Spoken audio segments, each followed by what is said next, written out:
Değerli izləyicilər, videonu bəyənib kanala abunə olun ki, hər kəs son xəbərlərdən anında məlumatlansın. Bugün Azərbaycanın iki faciəsi var. Sosial faciəni bir kənara qoyuram. O dövlətin işidir. Amma iki mənəvi dəyər var. Biri elm, digəri mədəniyyət. İkisi də acınacaqlı vəziyyətdədir.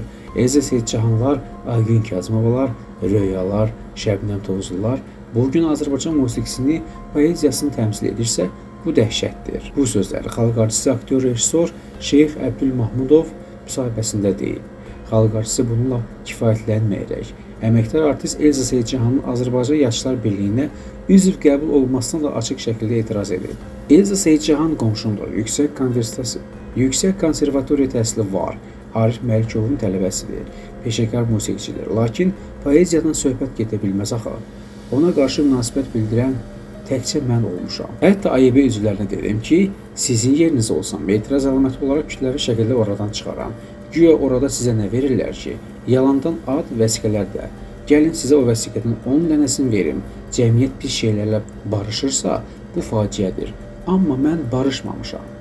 Əməkdar artist Elza Seyidcahan xalq artistinin onun barəsində səsləndirdiyi fikirlərlə bağlı müsavat.com açıqlamasına deyib. Canı sağ olsun, yaşlı adamdır. Mən ona ancaq can sağlığı arzulaya bilərəm və tövsiyə edirəm ki, əşyalarım şeirimə bir nəzər salsın. Bəlkə özü öz sualına bir cavab tapar.